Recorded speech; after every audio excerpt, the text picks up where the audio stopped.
Okay. So everybody, I am so excited to be here. Well, let me back that up. When I say that I'm so excited, I'm excited for my guest today. There are some other things in life right now I'm not excited about. And I wanted to just like show up for you guys as the mom that I am today. So there is no makeup. My teeth are brushed and I do have deodorant on. But there's no makeup. There's there's no I'm wearing my Weezer concert t-shirt. But let me tell you about our morning before I introduce my guests so that I can put some things into perspective. I had a family meeting yesterday with our family on what day one of homeschooling was going to look like.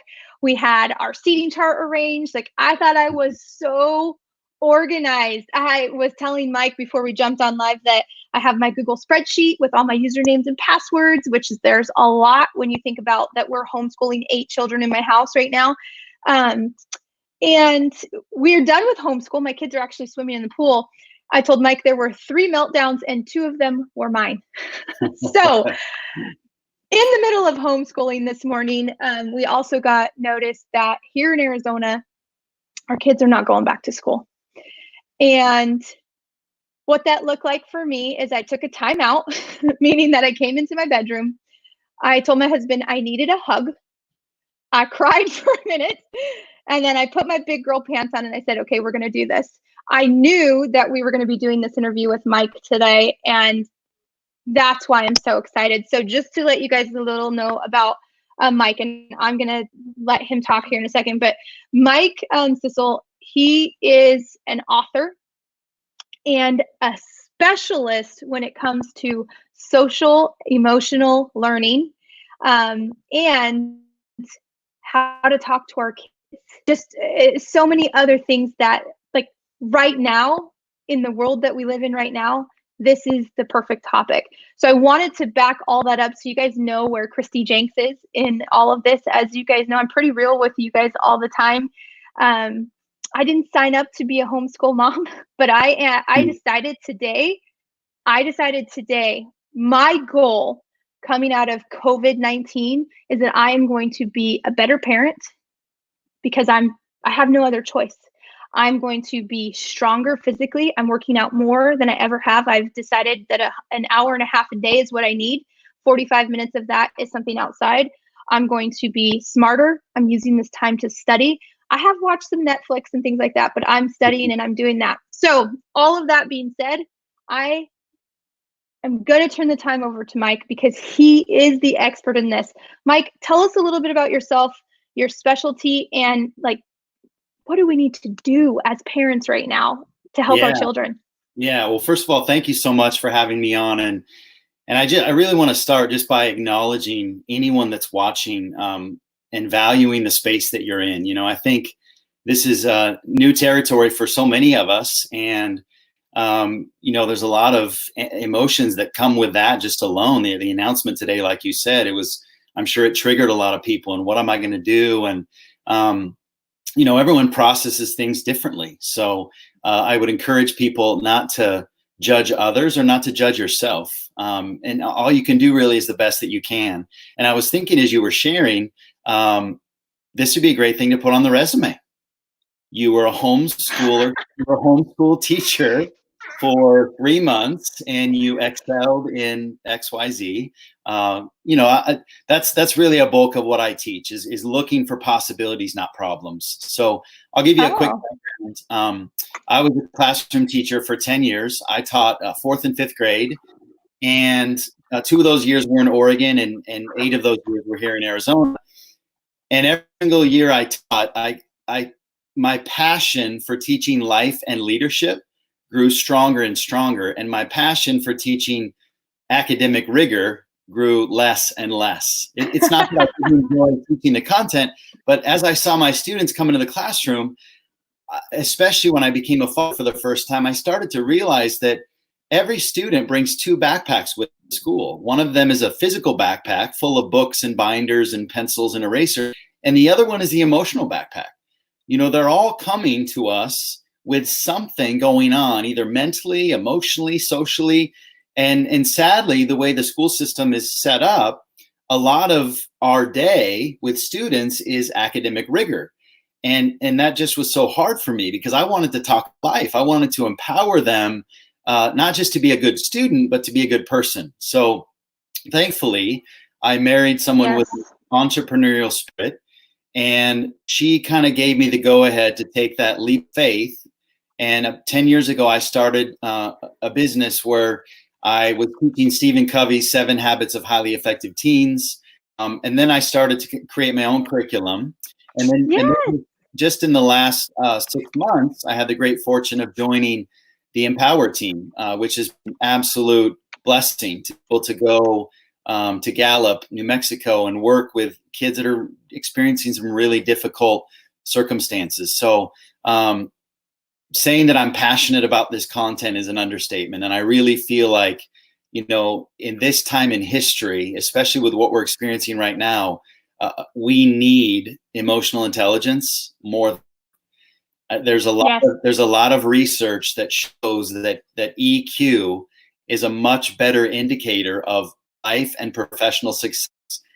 EQ, and I think that's very telling. So, you know, I'm doing everything I can to reach as many people as I can from a servant's heart. You know, wanting to just empower people and I think back and look at my childhood and wish that somebody. I don't know if it was just me, but it kind of slowly say that EQ is more.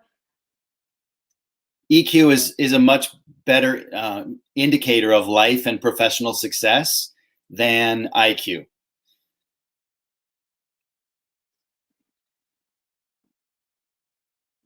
Are we back together now? Are you hearing me?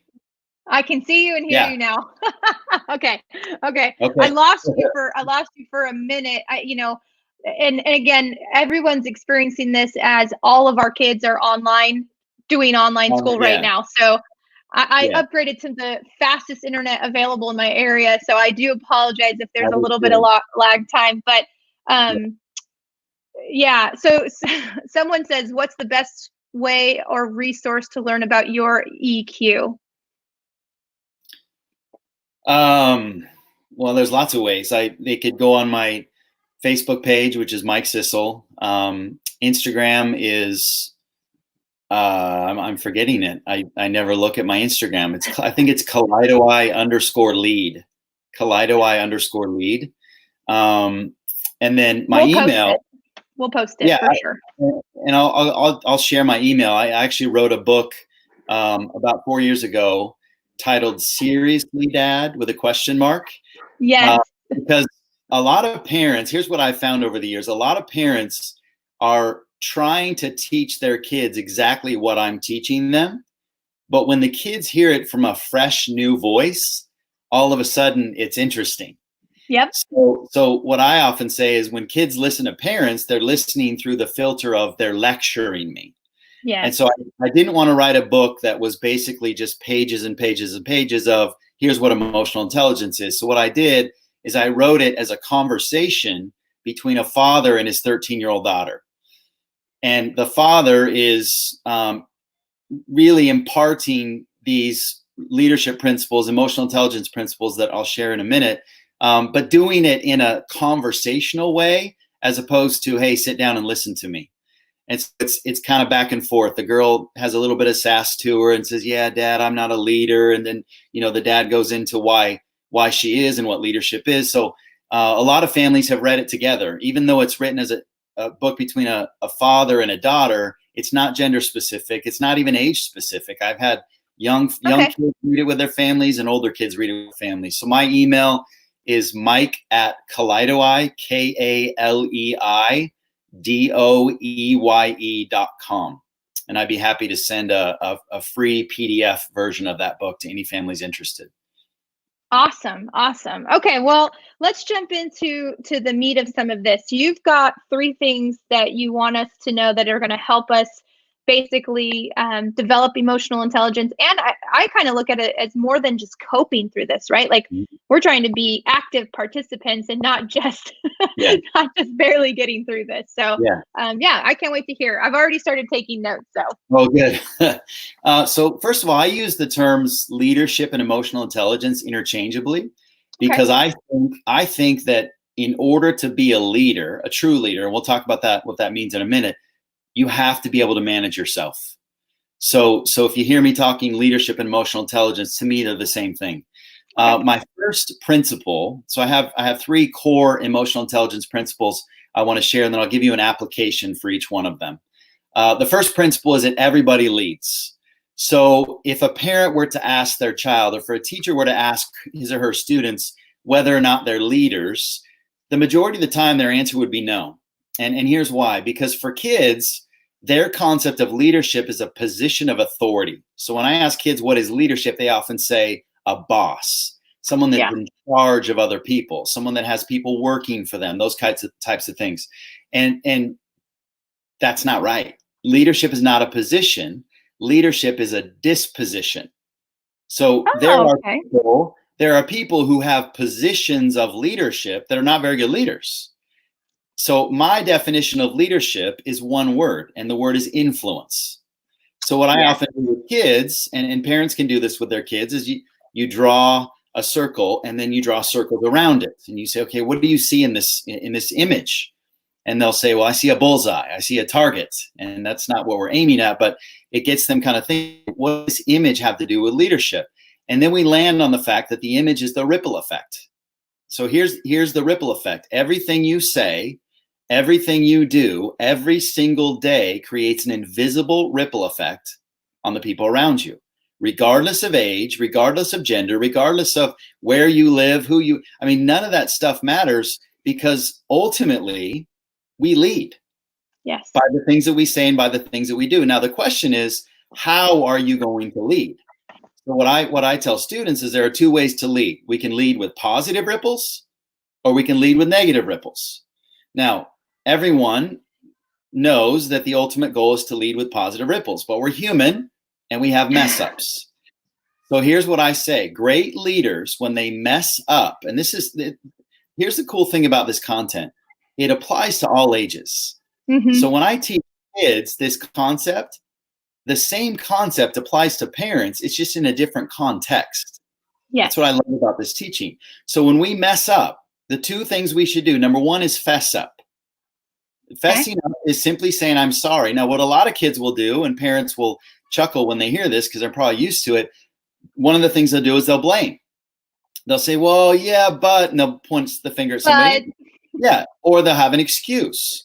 So they'll say, yeah, and we got, but again, let me tell you why it was okay that I did what I just did. And then the third thing is we deny it. So we pretend that it never happened. What we want to do is we want to own it. So owning your mess is saying, I'm sorry. Now, most parents know this, but sorry is not enough, because a lot of times what kids will do is they'll say they're sorry, and then a couple minutes later, they're doing the exact same thing they said they were sorry about. So sorry to me is just a word. The word comes to life when we clean up the mess. Cleaning up the mess is to show you're sorry, not to say you're sorry. So when my daughters come to me and say, Dad, I finished doing my room. Can I have that?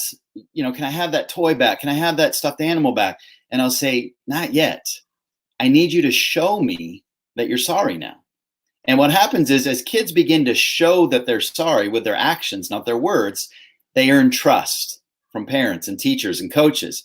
And I always say parents, teachers, coaches make choices based on trust. So one child might get to do something and the other child may not to. And what kids often say is, that's not fair. Why are you letting them? Why are you letting them and not me? And my response to that is, listen, I love you. I care about you. But at this point, I can't trust you. And trust is earned. So if you start to clean up your messes over time, then I'm going to give you that responsibility that you so badly want. So the application piece with that principle is a real simple thing. And it's something that parents can say to their kids all the time. And it's the words, check your ripple. Check your ripple. So here's what we're used to doing, and I'm guilty of this too. We see them doing something that they shouldn't be doing, and we say, stop doing that. That's not a good choice. Make a better choice. And kids hear that all the time, and it doesn't really resonate with them. But if you see them doing something they shouldn't be doing, and you say, check your ripple, now you're creating a sense of accountability. You're actually putting it on them. They know exactly what you're saying, but you're not pointing out the bad choice that they made. You're basically giving them an opportunity to correct it by being aware of, especially, you've got 8 kids. All those kids are watching each other. So when one kid cleans up the mess, they're going to be seeing that, and that's leadership. Now, we don't necessarily know the impact of the choices that we make, but we do know that every choice we make is going to influence somebody. And we don't know how far that influence is going to go. My mom always called it kick the dog syndrome, right? Like, that person gets in trouble. I see it in my own family. Like, if an older kid gets in trouble, then they pick up, it's almost like the pecking of they're going to take it out on the next person. And that, I see that as what you're saying is there's ripple, right? Like my attitude, and I've known this for a long time. How I come home from the day sets the tone for the evening, right? If I come home, if I don't take the time to sit in my car and like decompress from the stressors of the day, if I come in with my own agenda of all these things that I've got to do, then that sets the tone for my kids. Like they're more chaotic, the house is more, but if I can see how I'm going to affect, like how I'm showing up as a parent when I walk through the door in the evening, it really does change the tone, because they're all being, that ripple effect, they're all being influenced by how I'm emotionally showing up. If I come in and, why are your backpacks on the floor, and who did this, and da da da, and then all of a sudden they're just at each other's throats, and we're all just arguing. Yeah. Well, that brings up a great point, because there's a quote that says, be responsible for the energy that you bring to this place. So that's good. A lot of parents watching, and here's what I would say to you. Your kids are going to mimic your response to what's going on in this world. Now, I'm not saying you need to be a perfect parent, because we're all going to have moments. We're all going to have moments where we break down and our kids hear us saying things like, oh my gosh, what am I going to do for the next months? And we're not even aware that the kids are listening.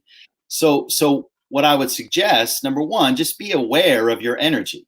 And number two, when you notice that your energy is off, or you notice, like you were mentioning, that there's a negative ripple occurring between you and your children, I think one of the most powerful things we can do as parents is to be vulnerable with our kids and to sit down with them and say, you know what, Daddy messed up. That was a really bad way of seeing things. That was a really bad way for me to respond to that. What do you think I could have done differently? I've done that with my girls sometimes, and they look at me like, Dad, you're asking me for help? I'm like, yeah. What do you think I could do differently? And kids love that. They want to be able to, kind of share their wisdom. And I think we often overlook how full of wisdom these kids really are.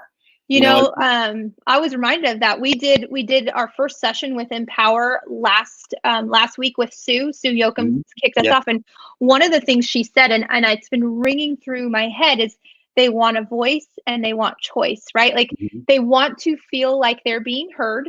Yep. And they want, so all week long, I've been trying to figure out the illusion of choice, right? Like, how can you get a choice within my box, right? Like, these are your 3 choices, but you're right. I mean, they do have wisdom, and they've got some great ideas. And oftentimes, I know with myself, just speaking from myself, is I'm so overwhelmed. I just want to solve the problem that I don't stop to realize that I've got some teenagers that, one, have a voice, and they do want to help. I was so proud of my 3 older kids today. They all 3 jumped in, because I think we did plan. Like, I let them know, hey, I want you guys to get done first so you can help me with all the littles who need that, more one-on-one instruction. But they just wanted, to be heard.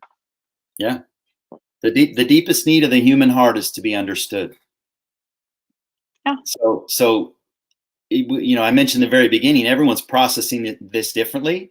The worst thing that we could do is to tell someone don't think that way, don't feel that way. Because now we're just, and I'm guilty of that. You know, in the work that I do, you know, I want to be the helper. I want to be the one that swoops in and solves everyone's problems. But the first thing I need to do is validate the space that they're in, not judge. You know, every kid's going to process this differently. Some are going to be like, oh, cool, I get to stay at home. I like it online. Some kids are going to be really sad that they're going to see their friends.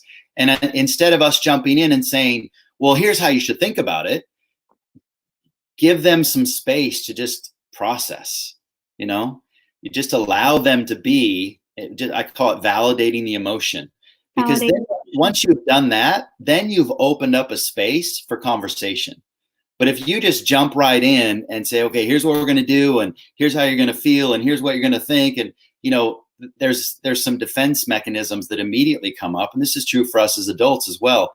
But if you know someone is willing and able to listen to you, to understand you, they're more likely to share what's going on in their life and the emotions that they're feeling. You know, for younger kids, a lot of them, especially boys, emotions are not a cool thing to talk about. And the cool factor is a real big part of that demographic. And I think there's ways that you can do that without saying like, how are you feeling? You know, I think it's a process more than it is a one time sit down, have a conversation type thing, which actually leads me. Can I go into the second? Yeah, let's hear it. Okay. So the first one is everybody leads. The second one is stay in your driver's zone. So there's two zones in life. Your driver's zone is everything that you can control, and your passenger zone is everything that you cannot control. And this is perfect in a time like this because there's a lot of things that people think they can control, but they can't. So what I do an activity with the kids and adults, and I say, I'm going to read off some different facets of life, and you place them in the zone you think they belong. So we might say with kids, I might say parents, and they put them in the passenger zone. Now, some kids actually put them in the driver's zone, and it's interesting to hear their explanation. And then I'll say a bully. Can you control a bully? And a lot of them say, yes, I can. And I say, how can you control a bully? Well, I can choose not to respond to the bully. And I said, that's a great answer. Yeah. But do we have complete control over a bully? No.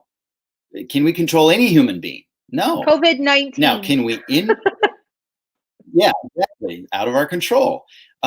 So here's what we land on. There's three things that are in our driver's zone. I call them the 3 M's.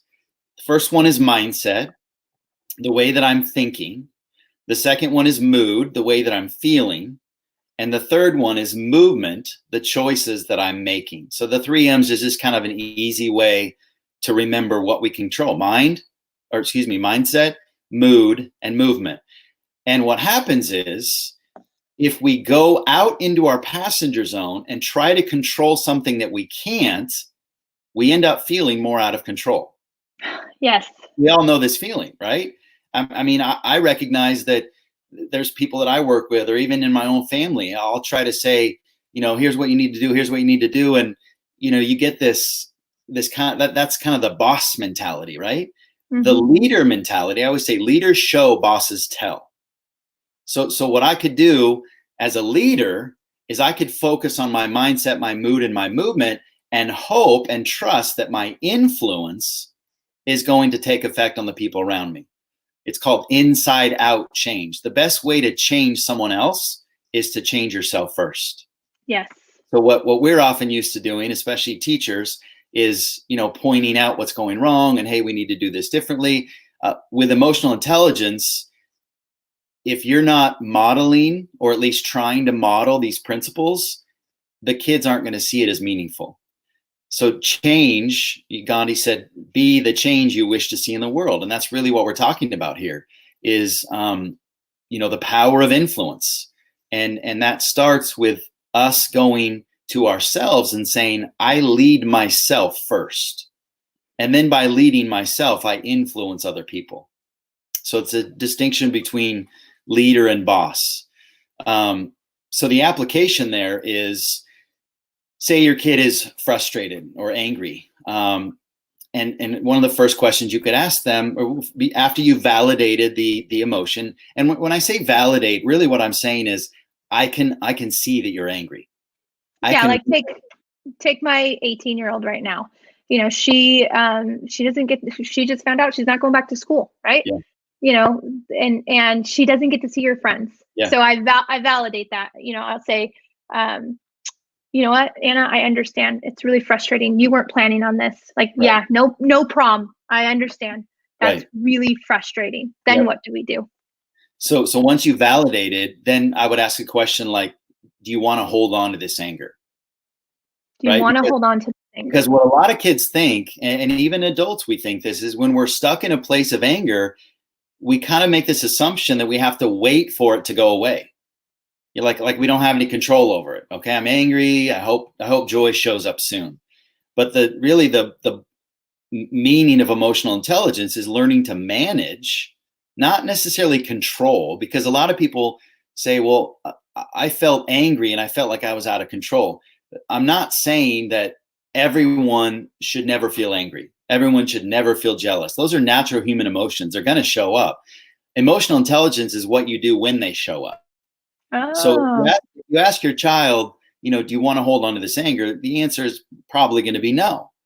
And then you say, okay, let's go back to our driver zone. Well, what are the three things in our driver zone? Mindset, mood, and movement. And they occur in that order. So our thoughts influence our feelings, and our feelings influence our actions. So if we want to create sustainable change, not temporary change would be change your behavior. That doesn't last very long. Sustainable change is change your mindset. So let's look at this in a completely different way. Let's look at this situation in a completely different way. What would be a new mindset that we could come up with? And you notice how I'm saying we, because you want to be a part of it. What are some mindsets that we could come up with that would allow you to feel powerful versus powerless? See, because anytime we're complaining about something, we're giving power away to that person or that thing.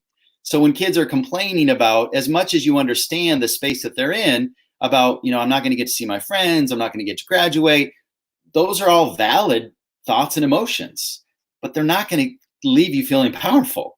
You're going to feel powerless, you're going to be complaining, you're going to feel cranky, you're going to feel grumpy, instead of saying, okay, what's a new mindset I can choose? So I'll give you a real simple story. My daughter, who's 12 now, about 6 years ago, we were out walking in the neighborhood and there was a barking dog. And I looked at her and I said, that dog is making me so angry. And my sweet little 6-year-old looked at me and said, Daddy, he's not barking, he's singing to us. and in that moment, I realized that's exactly what I teach to people. Like the dog has no control over me. It's just out there dogging, right? I don't have any control over that dog. What I do have control over is the way I interpret, or the lens through which I see or think about what that dog's doing. So essentially, I was giving my power away to the dog. And my daughter, not in these words, but was really saying, hey, Dad, you have a choice. Why don't you use my lens? Choose to see the dog as singing joyful like me. And I tell kids, if you had a choice between anger and joy, what are you going to choose? Joy. Well, the joy was created by shifting your mindset to leave you feeling powerful. So, you know, there's many ways we could look at this school closure and find everything wrong with it. But I mentioned in the very beginning, are we looking for problems? Are we looking for opportunities? So what are the opportunities? You know, I'll be completely honest. I was really hesitant about ever using Zoom in my business. I just thought I want to meet with people one-on-one. You know, that's kind of my thing. And then all this happened and it was like, you need to use Zoom. and it's been one of the best things I've ever done. But it took a mindset shift for me to actually be open to using Zoom. And now look at the growth. Like when you think about that in terms of your business, you can reach so many more people, right? Like, you know, like you just had to be open to it. And unfortunately the circumstances made it so it was like, okay, adopt now. Yeah, right. Well, but the opposite is I could have, you know, the bulk of my income comes from schools. So if I'm stuck in a powerless mindset, I could have said, oh, great. What am I going to do for the rest of the year? There goes my income. And kind of have, my wife calls that a pity party, you know, like feel sorry for myself. But where's that going to get me? Nowhere. So this time for kids and adults is a time to really practice creativity and innovation. I often say that unfortunately schools spend a lot of time creating standardized minds, but what the world needs is innovative minds. We need creativity. We need, beyond the box thinking. And these are times when we can really practice that. I made a video the other day on Facebook and I said, this time that you're spending at home, think of it as time to mentally train. Yep.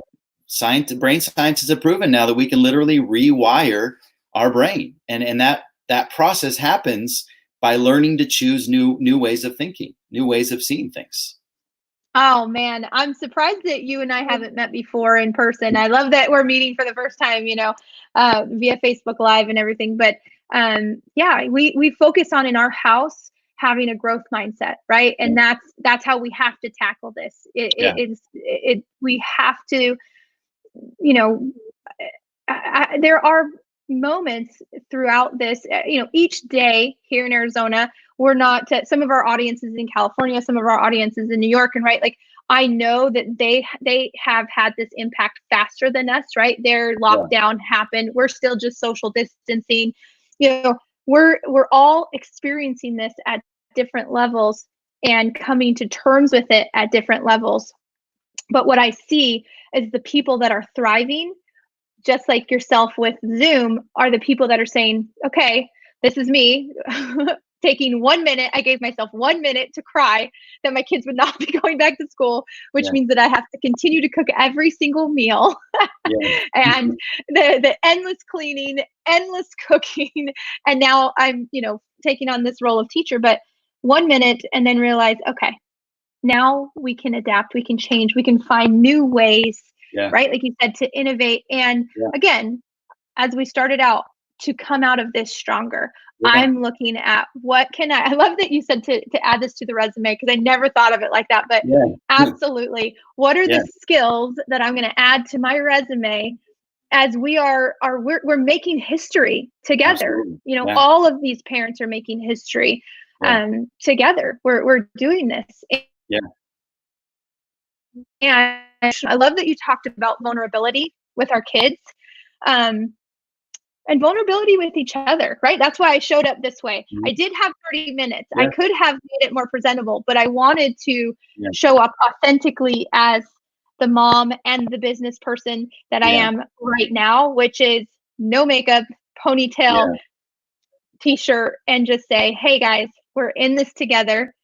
Let's learn some skills. So you mentioned a couple. I didn't get the memo because I actually put on my makeup this morning. So I apologize. I just want to add one quick thing that in terms of seeing a possibility or an opportunity, there's a phrase that says, teach to learn. The most powerful way for a student to learn something is to actually teach it. So what I would encourage parents to do is, if you're giving them worksheets or whatever it is that they're doing, sit down with them and say, okay, I want you to teach me this, and be a student. And be very curious. And you might actually learn something in the process, but by them actually having to teach it to you, it creates a sense of accountability. As opposed to, hey, mom, I just finished the worksheet. Here it is. Okay, great. Now go do the next one. You're going to get a lot more retention in terms of the learning if you actually allow them. You could partner up. I mean, you've got enough for a whole class. You could, you could have them partner up and teach each other. That's what I'm talking about here is, instead of going to the, oh my gosh, this is going to be the worst, 3 months of my life, start to look for opportunities and talk to other parents. There's a network of parents that we can reach out to and say, what are you doing with your kids? I think sometimes that's another case of vulnerability. I think sometimes we don't want to do that because we maybe they think that we've got it all together. But I'm all about, networking and saying, hey, how's it working for you guys? What are some that have been beneficial and effective? One of my friends in Texas, she also has a really big family like myself, and we were connecting over Instagram this morning, just kind of sharing the news of, oh my gosh, right? Like this is our new life. And I said, let's connect our families. Like, how fun. We haven't done it yet. That we're going to connect our family. I almost look at it like a virtual field trip. They're going to teach us about some things about Texas. We're going to teach them some things about Arizona, and let's connect these kids. Because again, we have this potential now, right? Like, we have opportunity to do things as a family and as learners where we're not in this standardized test environment, where we can go off and explore some things of interest, right? I was kind of thinking about that. I'm like, you know what? Like, let's find, what are my kids into? What can we learn more? Yesterday, we learned about how to take apart a Tesla battery and what's inside of it and how it powers a car.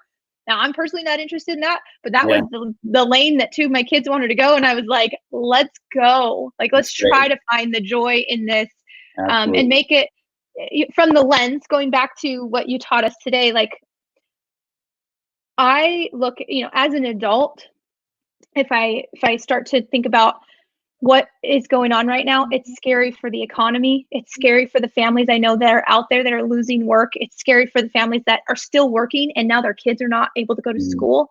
I see fear, scary. Like, I'm seeing all of that. But then I think about my kids. My son read this morning. He goes, I love homeschool. He was ecstatic. And I'm thinking, again, how am I showing? What's my ripple? Right. Am I showing up as, oh my gosh, this is so heavy? Or am I showing up as, hey, you know what? We get to try something new, something cool. We get to do homeschool. He's loving it. He's loving it. Where some of my other kids are very sad about prom and different things like that. But that lens of opportunity, try something new, explore. The other thing that I'm living by is we just want to keep their brains engaged. I don't need them to go into the gifted academy at home. I just need to keep their brains engaged. Well, and I think that's what's so great about what Sue and Empower put together with not only the Spark Kits, but the one-a-days. I thought that's such an amazing idea, because there are a lot of parents that are overwhelmed, and I'm going to post that, and they're feeling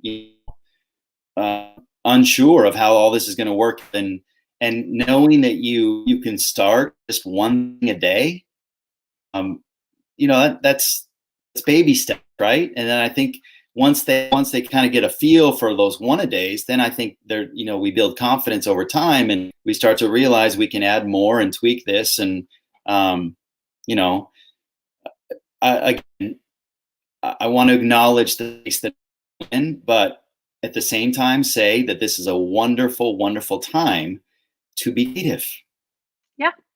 To come up with innovative ideas, and who knows what's going to come of this. There might be new ways of teaching that were just discovered from a parent that realized something, and I just feel like there's so many different possibilities, and we just have to get out of that mindset of why is it happening to me, and change that to this is happening for me. That's semantics, but it's a totally different. It goes back to your teaching, though. How I'm thinking, right, directs my feelings. And if I look at it as an opportunity, then I have the capacity to feel more innovative, because I'm like, oh, well, what could this mean? I can stay curious, right? So I can stay curious and really develop that, which then allows me to make choices of just exploring and, coming up with ideas. But again, if I choose to look at it as a punishment, right, as a punishment, then I'm going to feel bad, which is going to lead me to just choices of wallowing and self-pity and no movement. And what we do, and I'm guilty of this, one of the biggest misconceptions people make, I just want to say this, is it because that I'm like this emotional intelligence expert and I never feel anger. Like the kids that I teach, they're like, Mr. Sissel, you're always so happy and joyful. Do you ever days? And I'm like, gosh, if they only knew, They say that you teach, you most need to learn. I'll be transparent. I've struggled with depression and anxiety in my life. So a lot of what I'm teaching is also great to me. So I'm teaching the kids, but I'm also teaching myself. You're practicing. Exactly. I'm holding myself accountable to these concepts that I'm teaching. But the third principle is, and we've kind of already discussed it, is change your lens, change your life. So I have a quote. And kids think it's really cool that I have a quote. They're like, Mr. Sissel, you have a quote? And I say, yeah. All you need to do is come up with some words, put quotation marks around them, put a name beneath it, and you've got a quote too. But they just think that's the coolest thing. So here's my quote. The lens through which you view the world will greatly affect the quality of your life. The lens through which you view the world greatly affect the quality of your life. It's not, there's a gentleman by the name of Jack Canfield. A lot of people might be familiar for the series, books on leadership. And he has a simple that says, life is just out there lifing. Our job is not to control life, but it's to respond to whatever life brings us. And I use that word respond purposefully, because what a lot of us do is we react. React is emotional. Respond is intellectual. So when I'm responding to something, I'm saying, okay, time out. I'm not going to get emotional. I'm not going to give my power away to that. I'm going to stop and I'm going to process this in a way that leaves me feel powerful. Yeah. A reaction is, I just read it's all over. That's a reaction. Right? It's purely emotional. Whereas giving yourself space and time to you said that you were able to emote, which is a good thing. I always tell people, if you feel like crying, cry. Don't hold crying in, because whenever you press emotions, they're eventually going to get expressed. A lot of kids act out in certain, look at them and where did that come from?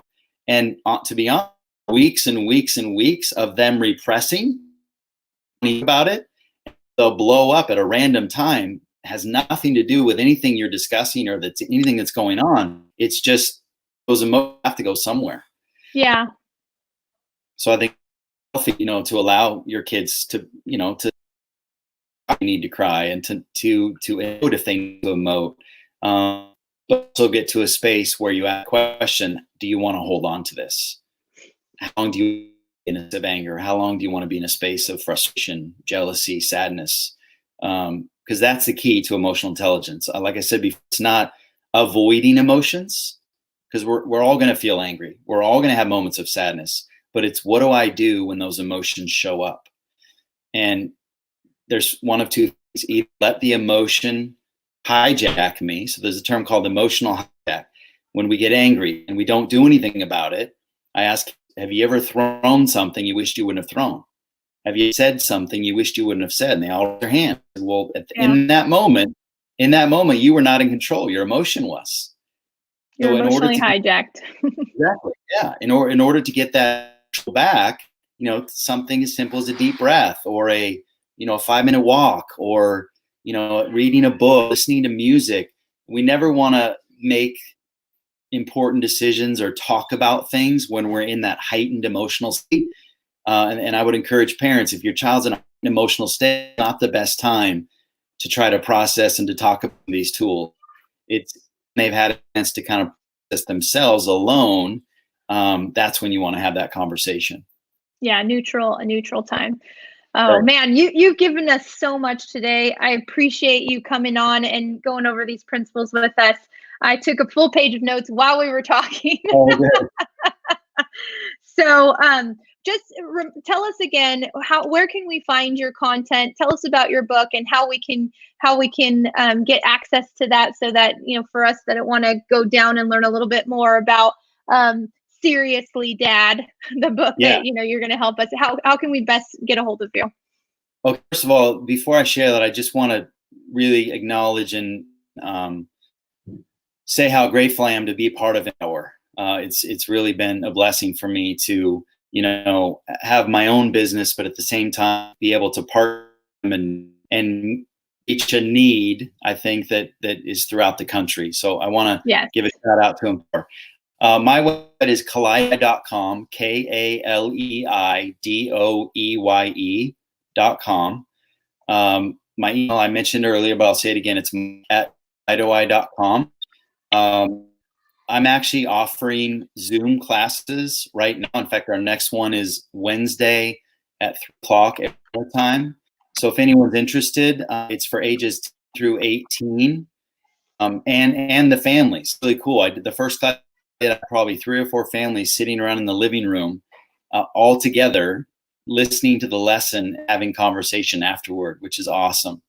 And the concepts that I'm teaching the kids are very similar to what we discussed in this talk today. We'll be talking about lenses and the way we choose to see things and how that influences our mood and our behavior. So, Perfect. and the book. If anyone wants a copy of the book, just email me, and I'll email back the PDF version. Perfect. I'll make sure to go back in after this and tag you and put all those links and everything. We appreciate your time, Mike, and I'm sure we'll be speaking again, because from what it looks like, this is our new normal, and we all have some skills that we can grow and learn on. And again, we appreciate your time. Thanks so much for joining us. All right. Thank you. I'm honored.